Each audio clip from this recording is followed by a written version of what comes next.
আসসালামু আলাইকুম সুপ্রিয় দর্শক, সবাইকে অসংখ্য প্রীতি ও শুভেচ্ছা জানাচ্ছি বিডি পলিটিক্স নিউজ ইউটিউব চ্যানেলের পক্ষ থেকে। প্রিয় দর্শক, আজকে আমি যে বিষয়টি নিয়ে কথা বলবো, সাবেক প্রধানমন্ত্রী ও আওয়ামী লীগের সভাপতি শেখ হাসিনা তিনি ভারতীয় গণমাধ্যম এই সময়কে যে সাক্ষাৎকারটি দিয়েছেন, সেই সাক্ষাৎকারটির প্রথম ও দ্বিতীয় পার্ট আপনাদের সামনে তুলে ধরেছিলাম। প্রিয় দর্শক, আজকে আমি তৃতীয় পার্ট নিয়ে আলোচনা করব।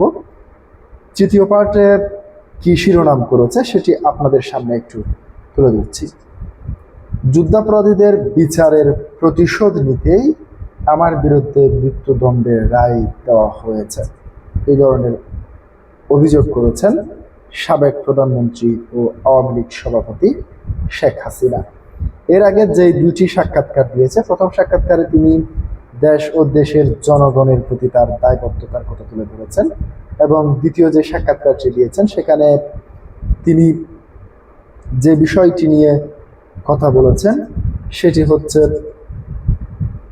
তার পদত্যাগপত্র ইস্যুটি নিয়ে। তিনি পদত্যাগপত্র লিখেছেন কি লিখেননি সেটি নিয়ে আলোচনা করেছেন, এবং আজকের পর্বতে তিনি যে বিষয়টি নিয়ে আলোচনা করেছেন সেটি হচ্ছে যুদ্ধাপরাধীদের বিচারের প্রতিবাদের কারণে, অর্থাৎ বিচারের প্রতিশোধ হিসেবে আন্তর্জাতিক অপরাধ ট্রাইব্যুনালে আমার মৃত্যুদণ্ড দিয়েছে।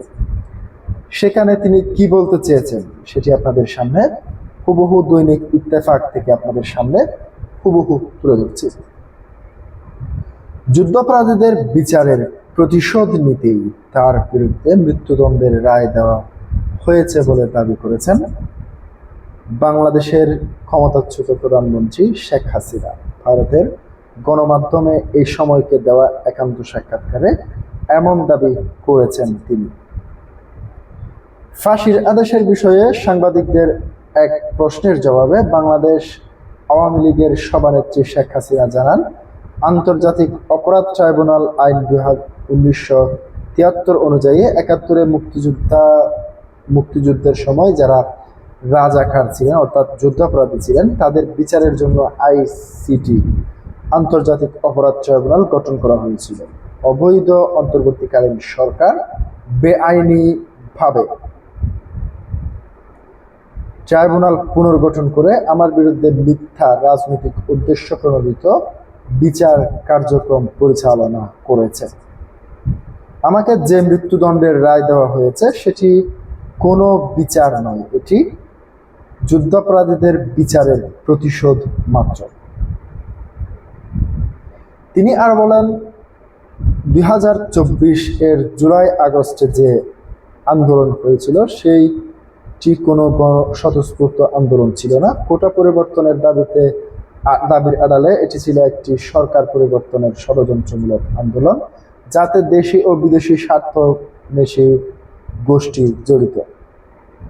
শেখ হাসিনা আরও জানান, অবৈধ অন্তর্বর্তীকালীন সরকারের প্রধান উপদেষ্টা হিসেবে ক্ষমতা দখল করা ডক্টর মোহাম্মদ ইউনূস নিজেই ওই আন্দোলনকে মেটিকুলাস ডিজাইন হিসেবে উল্লেখ করেছেন। এই ষড়যন্ত্রকে সফল করার জন্য ষড়যন্ত্রকারীরাই হত্যাকাণ্ডের পথ বেছে নিয়েছেন।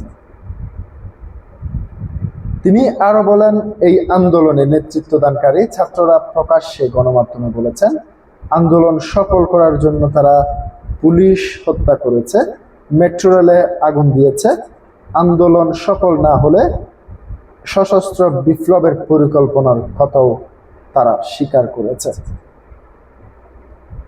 প্রিয় দর্শক, শেখ হাসিনার এই সাক্ষাৎকারের যে সমস্ত বিষয়গুলি উঠে এসেছে সেগুলি কতটুকু আপনার মতের সাথে মিলে কিংবা কতটুকু আপনার মতের বিরুদ্ধে যায় সেটি অবশ্যই কমেন্ট বক্সে লিখতে বলবেন না।